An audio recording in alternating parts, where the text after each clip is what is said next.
LaForce, reporter for the NBA on TNT, and you are tuned in to Bay Area Sports Wrap.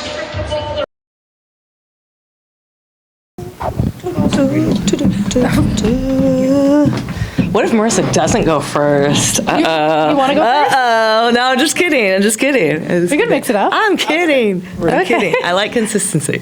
Okay, I like it too. Okay. Just without Ilya tonight, and obviously without Mo still, you guys, are you going to try to go a little smaller, or like what's kind of going to be the approach when you're a little more undersized than usual even?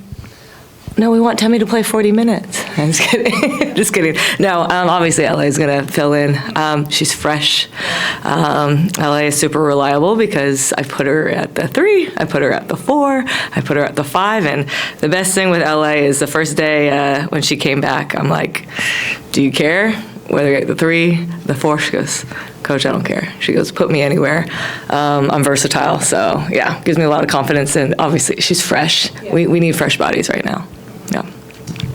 Natalie, I know you talked about just every game now being a must-win. Is there a balance, though, in terms of, like, still trying to get them rest while also pushing as hard as you can for each game? No, it's a must-win. We have to win this game again because you can't rely on what other teams are doing. So what if the teams underneath us wins their last 10 games? And then we lose today. Like, again, you want to try to, always come prepared, always be connected as best you can, and then always be, like I said, we didn't have it last time with the energy piece, and we got beat by all the hustle points, so we know that. And today, we had a lot of fresh faces today.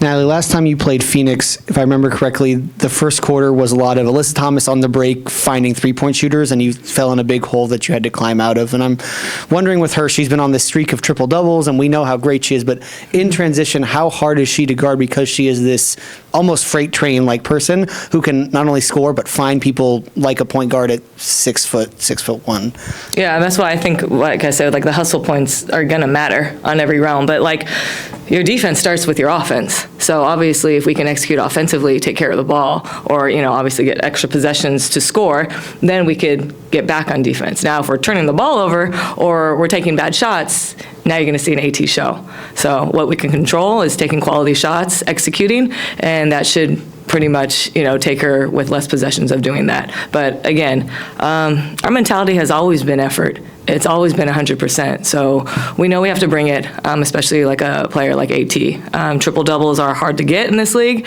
and so we obviously seen a lot of film on AT, how she's been generating assists. A lot of it is in points. She averages 12 points just in the game, in the paint alone. So we just got to make sure she's not in there tonight. Yeah. Got a hard-hitting question for you. Okay. Sneakerhead night. Sneakerhead night. What's that? Like, I know what sneaker is. Like, I think they're giving away shoes or... What kind of shoes? Celebrating sneakers. We're celebrating sneakers tonight. Who on the team has the best shoe game? You can also elect to say who has the worst shoe game if you would like.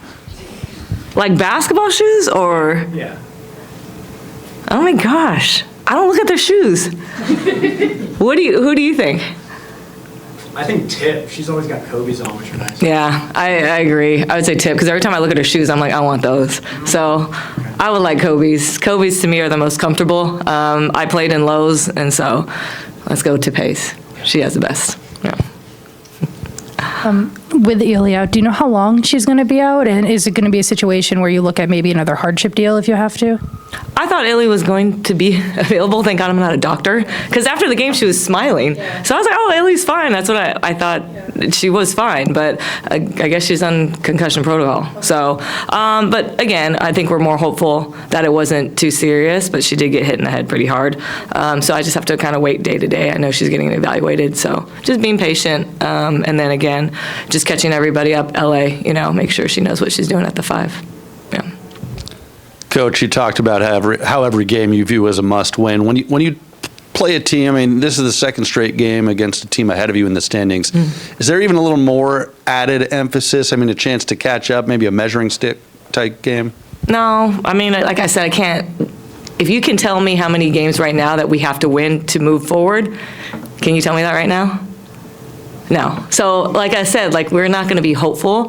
We're going to try to again win every game as possible to make the playoffs. We got to make the playoffs. It is not set in stone. If you guys look at the numbers, everyone's very close. So why worry about something that we can't control?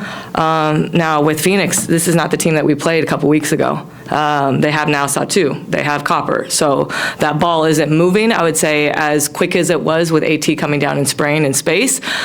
They have more elite scorers, and so it's really about us understanding how they're generating their scores. Those are 3 elite players. Then you add Bonner, so you can't forget about Bonner.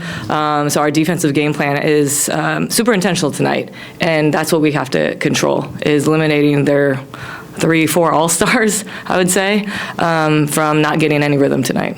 Yeah. Natalie, is there anything that you can take away from those previous matchups, like at all, or are you just seeing this as a completely different team with no sort of carryover? No, I mean, it's still Nate Tibbetts that's coaching, so it's not like Nate's going to throw in a completely different offense, but everyone has their strengths, and you got to make sure, like with Satu, with Copper, and with AT, and obviously with Bonner, like you got to try to take away their strengths. That's the best thing. And so since we didn't play them last time, like I said, like our game plan's different. It's more intentional. But what's the good thing about it is I feel like we have really great matchups, and I always bet on our team defense. When we're at our best with energy, intentional rebounding, physicality, I think we're one of the tougher teams to beat. But we got to bring it, and we got to be connected. Yeah. Thank you. Thanks, you guys. This is ESPN radio announcer Mark Kestisher for Bay Area Sports Wrap. Please give us a like and subscribe to our YouTube channel.